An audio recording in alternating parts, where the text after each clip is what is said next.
रेल्वेचे काम मार्च मध्ये पक्का. आम्ही आमच्या वाट्याचे 3600 कोटी दिले ते त्यांच्याकडून त्यांनी मंजुरी दिली. ते पेपरमध्ये आला, वर्तमानपत्रामध्ये तुमच्या छापल्या गेला, त्यानंतर टीव्हीवर ब्रेकिंग न्यूज आली. पण ते मार्च मध्ये त्याचा भूमिपूजन होईल.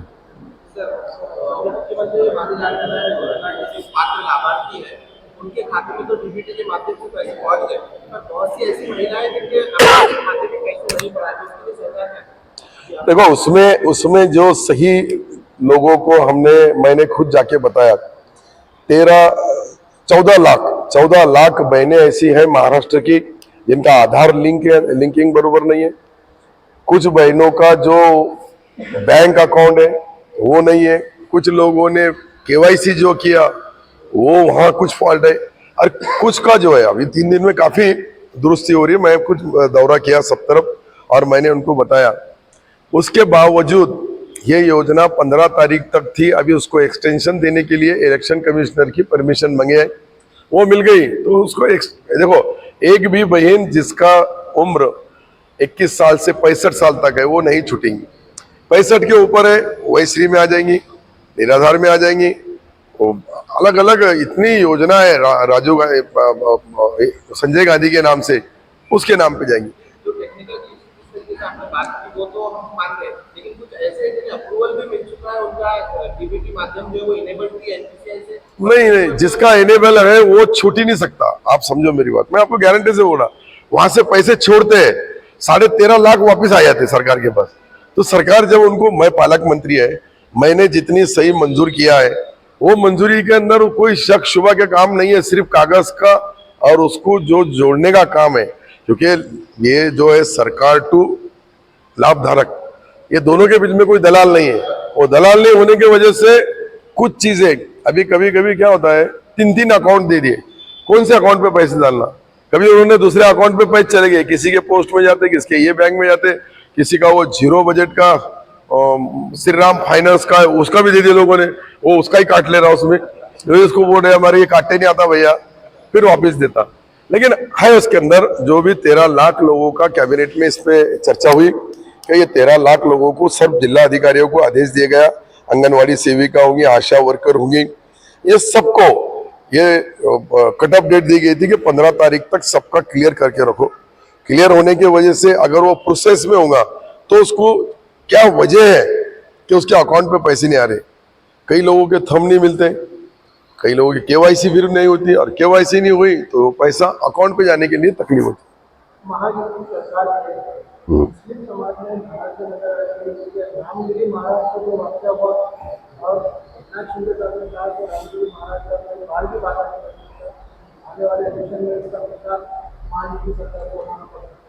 देखो ऐसा है, उनका बोलने का उद्देश्य महाराज का था, ये महाराज का नहीं था. मैंने उसके ऊपर डिस्कस भी किया और कानूनी कार्रवाई उनके ऊपर हुई. अब कोर्ट जो भी करेगा वो कानून से करेगा. देखो इसके अंदर कोई भी आदमी ने कुछ भी बोला तो उसके ऊपर जितने गुने पुलिस स्टेशन में रामगिरी बाबा के ऊपर हो गए, अब उसका जो भी होगा वो कोर्ट करेगा. गुना दाखिल करना ये महाराष्ट्र की सरकार में उसके जो नियम है वो कानून के तहत किया गया. मैंने क्या बोला, दूसरे ने क्या बोला, उसने क्या नहीं बोला, उसके बजाय जो कोर्ट है, कोर्ट जो बोलता है वही सही रहता है. अपने संविधान में जो भी सामाजिक धार्मिक भावना भड़काता है वो उसके लिए जो कानून बनाया गया वो कानून से ये होगा. मैं पुढ़ारी हूं, मैं कुछ भी बोलूंगा, लेकिन कोर्ट तो उसके कानून में जो प्रोविजन है उसके हिसाब से ही निर्णय लेगी. लेकिन सरकार इसको मुसलमान समाज में जो नाराजगी पाई जा रही है, ऐसा ने कहा है कि मुसलमानों को मस्जिद में घुसकर मारे. देखो उसके ऊपर भी गुना, अभी मैंने कुछ बोल दिया तो उसके ऊपर भी गुना दाखिल होगा. लास्ट में क्या रहता है कि कानूनी बातें कानून से ही होती है. अपने देश में कानून ऐसा बनाया गया है कि अगर उसको लड़ने के लिए वकील नहीं मिला तो हम वकील भी देते, खाना नहीं मिला तो खाना भी खिलाते, उसकी जो इच्छा हुई वो भी कराते, उसके बाद में ही उसको सजा होती है. और अब दोनों के ऊपर गुना दाखिल हो गया, दोनों पे गुना दाखिल हो गया, वो कोर्ट करेगा. कोर्ट क्या फैसला करेगा वो आपके सामने आएगा. अच्छा, लाडली बहन ऐसी है, मैं तुमको एक एग्जांपल देता हूं. इंदिरा गांधी हमारे बीच में है क्या? तुम तो बहुत छोटे होंगे जब, या नहीं भी होंगे, लेकिन मुझे अच्छी तरह से मालूम है कि जब इंदिरा गांधी के टाइम पे अंतुले साहब इस राज्य के चीफ मिनिस्टर थे और उन्होंने संजय निराधार नाम की योजना लाए थे, तो अंतुले साहब के ऊपर इतनी टीका टिप्पणी हुई कि ये सिर्फ चुनाव का जुमला है, चुनाव के लिए लाए। लेकिन अंतुले साहब दुनिया में नहीं है, पर योजना चालू है। ये योजना के 1499 भी कोई नहीं करेगा, 1500 से 3000 कर सकता है, उसको सहूलत है। वो राजकारण में जो भी सत्ता पे आएगा, अगर वो डबल करा तो वेल एंड गुड, लेकिन बंद करा तो ऐसा संघर्ष होगा कि वो जो लाडली बहन किसी पुजारी को, किसी लीडर को रास्ते पे भी फिरने देगी नहीं, उसके पांव में भी कुछ तो भी रहता है।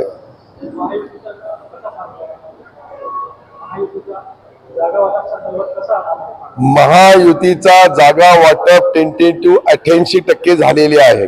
2 दिवसामध्ये घोषणा होणार आहे महायुतीमध्ये, आणि महायुतीच्या आमच्या इकडे झाल्या का तिकडे महाविकास आघाडीच्या होणार आहे।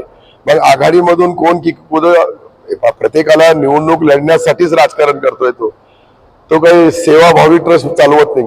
पण ज्यांना ज्यांना तिकीट मिळाला ते, आता इकडे तिकीट नव्हता, इकडचे तिकडे गेले। आता तिकडचे पुरे त्यांचे वडिलोपार्जित RSSच्या तालीम मध्ये तयार झालेला माणूस, ज्या RSS ला उद्धव ठाकरे साहेब शिव्या देतात, त्याचा म्हणजे DNA भी तपासला तर RSSचा निघाल, असे माणसं बी आता लोकांसमोर जाऊन कसे मतं मागतील हे बी आपल्याला दिसेल।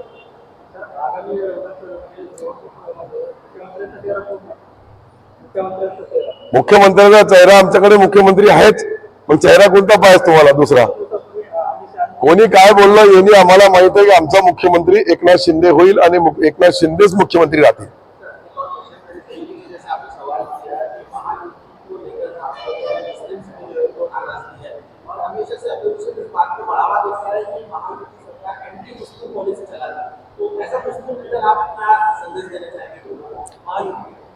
देखो, आप अगर पूरी मालूमात अगर राजकारण की रखते होंगे तो जब से ये माइनॉरिटी डिपार्टमेंट बना है, जब से पूरे 50 साल में 30 करोड़ का था, वो इन्होंने 500 करोड़ का बनाया।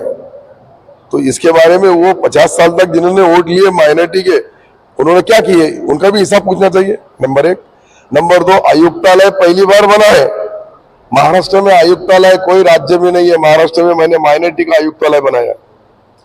नंबर 3, सारथी मार्टी, उसके तहत मैंने यहाँ जो बनाया, लोगों ने संघर्ष करे, उपोषण को बैठे, आंदोलन करे, मैंने बगैर इसके दे दिया, कि मांगा भी नहीं था। अब 2-4 बोले हमने मांगे थे, मैं तू मांगा था, ले ले भाई।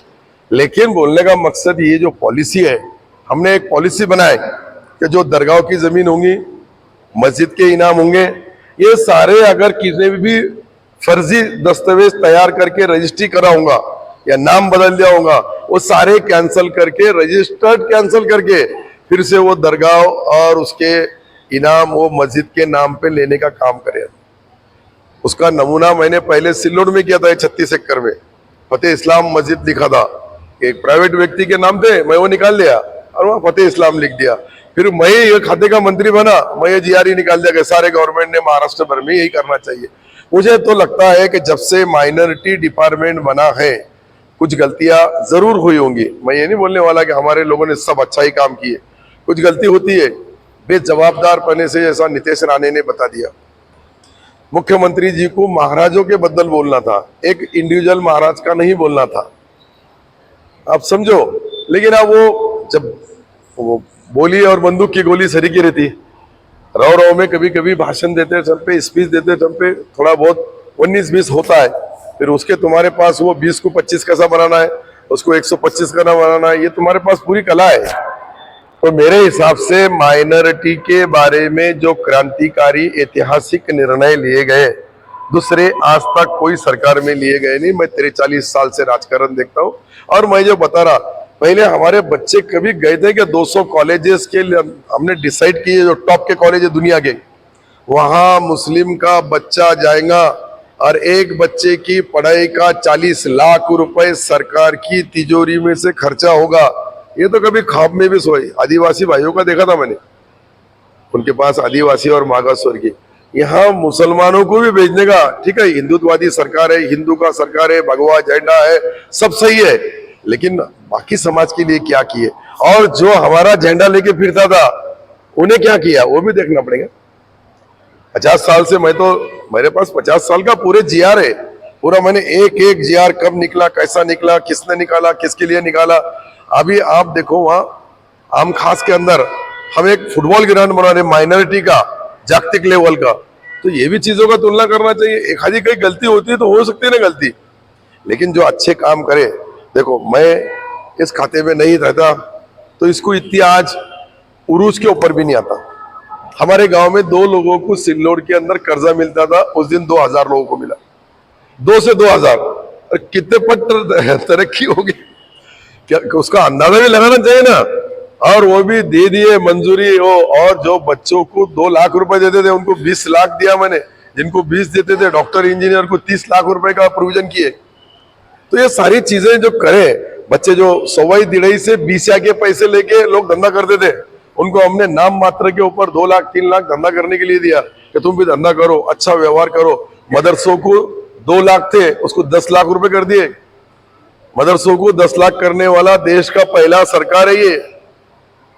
इतने निर्णय लिया मैंने कि ये निर्णय बताते बैठा तो दूसरे निर्णय लेने वाले भड़क ना जाए और उनको फिर नई एक आफत ना आ जाए, फिर तुम बोलेंगे उन्होंने इतना बोल दिया, क्या हो गया, इतना कौन केला, कहा केला, इसके ऊपर से भी टीका टिप्पणी शुरू हो सकती है। साहेब, लोकसभेच्या निकालामध्ये जरांगेंचा फॅक्टर सापडलाय, तर विधानसभेवरती याचा काही परिणाम होतो? हे पास जरांगे एक लढाकू विमान आहे, लढाकू विमान घातक, त्यांची लढाई इतकी सोपी नाहीये। ते जे लढू लागले त्यांच्या समाजाची लढाई लढू लागले, आणि समाजाची लढाई लढणाऱ्या माणसाला कोणीही कमी समजू नये। मी स्पष्ट शब्दामध्ये बोलतो, त्यांचा जो राजकारणाचा किती फटका बसल ते तर पेट्या उघडल्यानंतरच कळेल, पण आज मी बोलतो का जरांगेला मानणारे मोठ्या प्रमाणावर काही वर्ग आहे, काही लोक आहेत, ते 9 तास भी लेट झाले तरी लोक राहतात।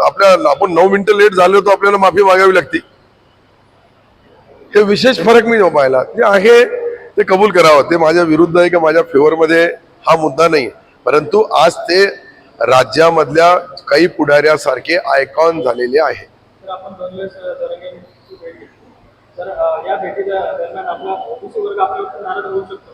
मी ओबीसीलाही भेटलो, मी जरांगेलाही भेटलो, असं काय कुठे लिहिलेलं आहे की याला भेटू नका त्याला भेटू नका, मला काही कळत नाही।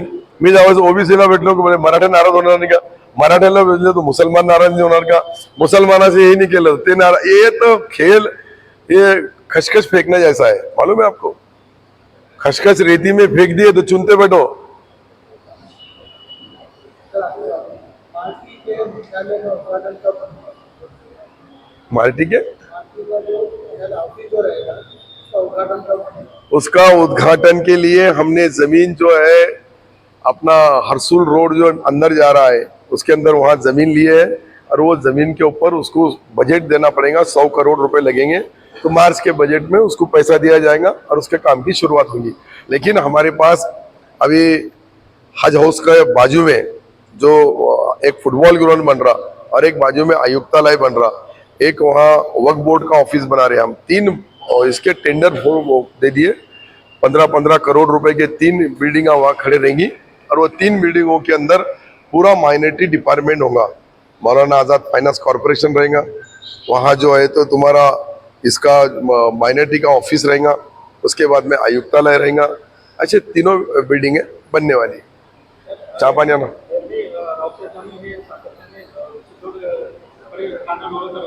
मात्र गेल्या निकालानंतर लोकसभेच्या निकालापासून सिल्लोडकडे जास्त लक्ष लागलेले आहे, काय कारण?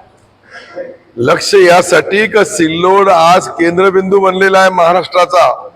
सिल्लोड मध्ये 25,000 कोटीची कामं चालू आहे, त्या पद्धतीने सिल्लोडला प्रत्येक माणूस एक वेगळ्या नजरेने पाहतोय, पर हे सिल्लोड काही दिवसानंतर राज्यामधला आयकॉन मतदारसंघ राहील। सचिन चोबे बोला, तब्येत कशी आहे?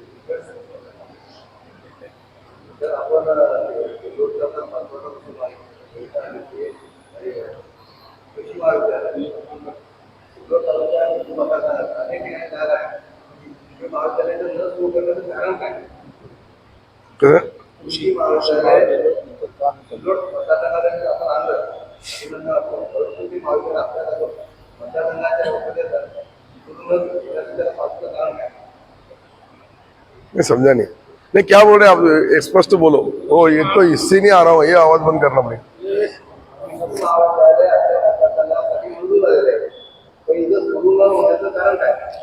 त्याला बिल्डिंग बनवावं लागल।